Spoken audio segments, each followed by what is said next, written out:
Standard 8 English, Chapter 1.2 Dick Whittington and His Cat. There was once a poor boy called Dick Whittington who lived in a small village in the south of England. He had no proper home, for both his parents had died, and he was unkindly treated by many of his villagers.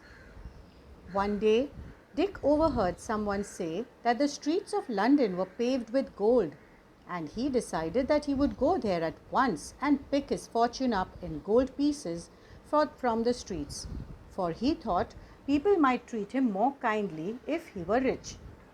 So young Dick set out to walk to London. He had not gone far when a man in a cart stopped and asked him if he was running away from home.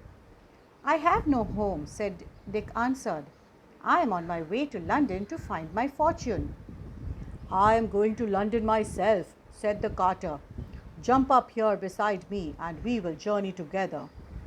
They arrived in London just before nightfall, and the carter left Dick and made his way to an inn. Poor Dick stood alone and looked around him in dismay. Where was all that fine gold? All he could see were dirty streets and lots of unfriendly people. He had nowhere to sleep, and in the end he spent the night in the corner of an alley where he hoped he would come to no harm. The next morning Dick woke up cold, miserable, and very hungry. He wandered around, begging for food, but again and again people shouted at him, "Go away, you lazy fellow! Be off with you!" and aimed angry blows at his head.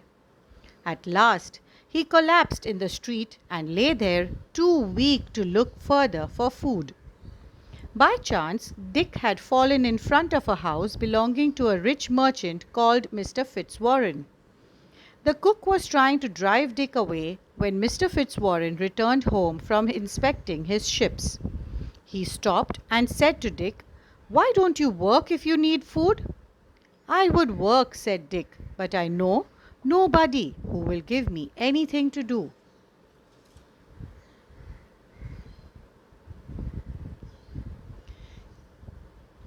"Take him to the kitchen," Mr. Fitzwarren ordered the cook. "Feed him first and then find some work for him." So Dick was given a home and a living. He had a small corner of the attic to sleep in, and his job was to help the cook with all the pots and pans in the kitchen. Dick's life should have been much better than before, but he still had two difficulties to face. The first was that the attic he slept in was overrun by rats and mice. At night they scampered all over him and kept him awake. After a time he solved this problem by saving a few pennies he was paid and buying himself a cat. In no time at all the cat chased away all the rats and mice, and Dick was able to sleep peacefully. The other difficulty, which was not so easy to overcome, was the cook's bad temper. She shouted and screamed all day, and would scold Dick and hit him with a wooden spoon, even when he was working as hard as he could. One night Dick decided he could stand it no more. Early the next morning, before the cook was up, he set out with his cat to seek his fortune elsewhere.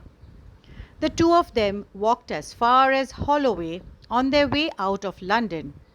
Then Dick sat down on a stone to rest.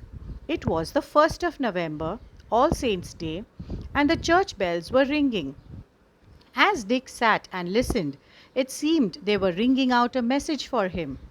"Turn again, Whittington, thou worthy citizen, Lord Mayor of London." "Lord Mayor of London?" said Dick. "I should like to be Lord Mayor and ride in a fine coach. I can put up with a few scoldings from the cook if that is what is in store for me." So Dick and his cat retraced their steps to Mr. Fitzwarren's house.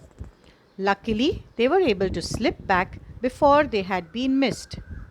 Now Mr. Fitzwarren used to send ships far across the sea to trade with other countries. He would load a ship with goods for the captain and the ship's crew to sell in faraway places, and then they would bring back goods that could be sold at home.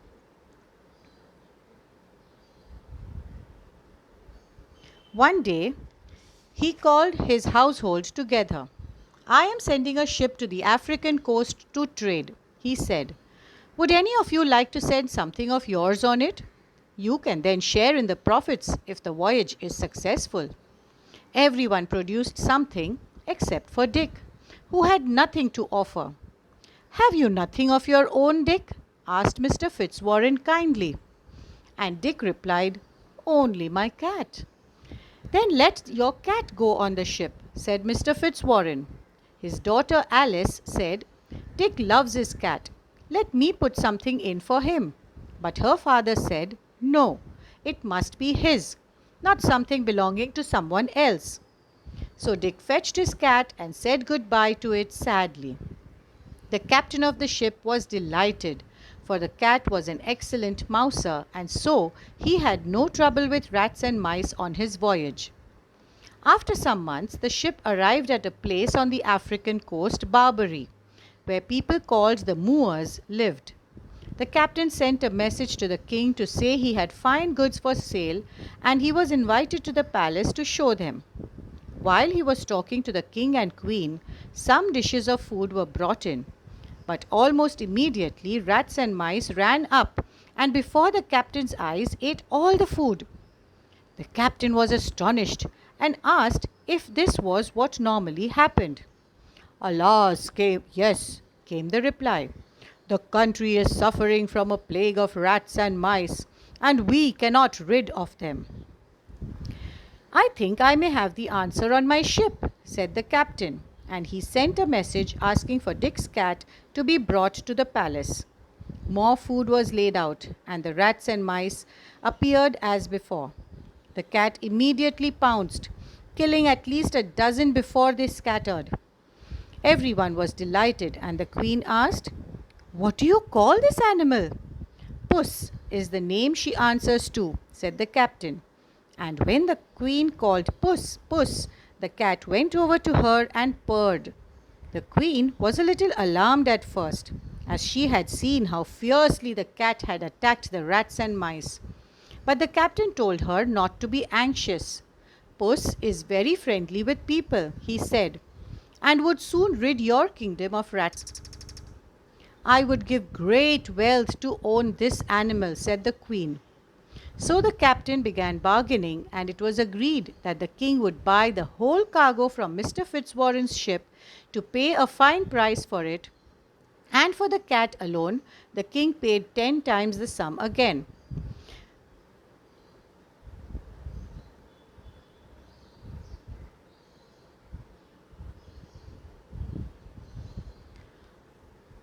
When the ship came back to the port of London, the captain showed Mr. Fitzwarren the gold and the jewels he had brought from Barbary and told him the story of the cat the merchant sent for Dick.